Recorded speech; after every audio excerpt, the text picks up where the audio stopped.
Hello everyone. So in today's lecture we are going to solve linear programming problems using simplex method. LPPs using simplex method. Okay, till now we have seen how we can formulate LPPs, then we have seen how we can solve linear programming problems using simplex method. Okay, in today's lecture we are going to solve using simplex method. Before solving any problem, we will see what are the standard form of problems to be used to solve by simplex method and what are the steps to be followed while solving simplex problem.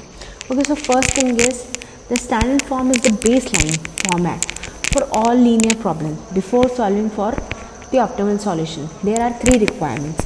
So first and most important is that our objective function should be of maximization type.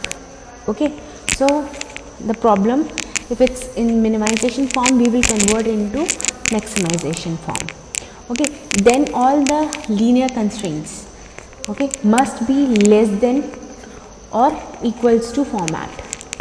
Okay, so we have to convert all the problems in this format to make it a standard form of LPP to be solved by using simplex method, and all the variables are non-negative variables. Okay, so we should have these three things should be followed while solving linear programming problem using simplex method.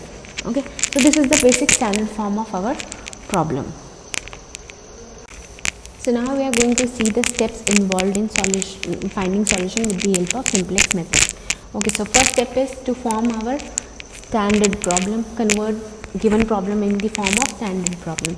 So what are the requirements for standard problem? We have seen that our objective function should be of maximization type. If it is of minimization type, we have to multiply with -1. As we have seen any problem, suppose it is a minimization problem, we have to find out the minimum point. Okay, so if I multiply this whole function with minus, suppose this is z function, if I multiply with this minus sign, this new function will be of this shape and it will become a maximization problem. Okay, so that is what we are doing here. We are multiplying our objective function with -1 to convert any minimization problem into maximization problem. So this is the first step. After that, we know that in standard form of problem we have all the constraint in less than or equals to form. If it is in form of greater than, then what you will do, you will again multiply your given constraint which is having greater than equals to with -1 on both the sides. So it will convert your constraint equation in less than or equals to inequality. Okay, same as your objective function. Okay, after converting these two things, next thing will be to introduce a slack variable. Slack variable is an extra variable which we add in each constraint equation to convert inequality constraint into equality constraint. Okay, so this we will see with the help of example in our next lecture. Okay, next step is to update our problem using these three steps. Okay, we will update our problem in standard form, which we will able to solve with the help of simplex method. Okay, after that we will form our simplex table. So simplex table will look like something like this, where what is different variables mean. So this is our basic variable in given problem. Okay, we will write all the basic variable in this column. Their corresponding values we will write in xb. So what is xb? Xb is the value of basic variable in our problem. Okay, after that we will write value of non-basic variable under cb. Okay, then we will write our all the variables given in our objective function and constraint equation after updating my problem over here. So these will be my variables in updated problem. Okay, what is cj? Cj is the value of these variables. Suppose I am having x1, x2, s1, s2 slack variable added to our constraint. So their value in objective function will be defined over here. Okay, then we will write the coefficients of all variables in our constraint equation. In this rows, here we will write objective function coefficients of variable. Here we write coefficients in constraint equation of the variables. Okay, after writing all these things, we will calculate first delta. We will calculate z. Okay, if z we have calculated, then we will find out what is delta j. Delta j is given cb multiply with variable coefficients minus cj. So like this we will get delta j for each variable. Suppose I am having 5 variables, then for each variable I will get corresponding delta z. Okay, after making this table, what is our first step? Our first step will be to test the optimality. Okay, so how we can calculate optimality? We will check these delta j's values. Okay, if all the delta j's are less than 0, so what will happen?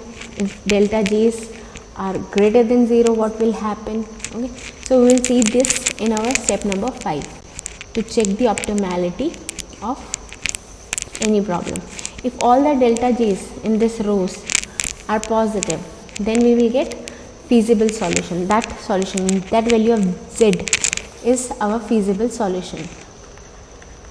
Okay, and corresponding value of basic variable will be my solution, optimal solution. Okay, if delta j is less than 0, then it is not an optimal solution. And last condition is that if delta j is, all these delta j's is less than 0, but corresponding elements in the column of, suppose this is my delta j and corresponding elements are negative, then this is no solution type problem. So that objective function will not have any solution if all the delta j's are, not all, if some delta j's are less than 0 and corresponding to negative delta j, their rows are negative, both the rows or as many as rows you are having, those elements are negative, then it's a no solution problem. Okay, so after that, if this is done, we get our solution. If this is the case, we get our solution. What will happen if the solution is not optimal? Then we will again form a new table. How we will form new table? We will check first all the delta j's values and we will find out the most negative delta j. Okay, whatever negative delta j I am getting, corresponding to that, if I am having any variable, that variable will be my incoming variable. Okay, then we will find out what is outgoing variable. Outgoing variable will be this delta b divided by coefficients of incoming variable. So we will get the minimum ratio. So non-negative, it should be very clear that non-negative minimum ratio will define my outgoing element. This will be outgoing, this will be incoming variable, outgoing variable. So in next table, this outgoing variable will be replaced by my incoming variable. Okay, and we will see the common element. That common element will be my pivot element, and we will then do 3 steps. We will find the pivot row. Pivot row will be the row which is corresponding to that pivot element. Okay, replace all the outgoing variable in the basic variable column. This variable will be replaced by your incoming variable. Next, new pivot row equals to current pivot row divided by pivot elements, means we will make it 1. Okay, the corresponding element, if its value is suppose 4, then we will divide whole row with respect to 4, so its value will become 1. Okay, and another rows, all the rows we will make it 0 with the help of new row. New row will be current row minus pivot column coefficient into new pivot row. Okay, if after that the new table is formed, again we will come to 5th step, check the optimality. If optimality is achieved, then our problem is solved. Otherwise we will again do these steps and keep repeating until we will get our feasible solution.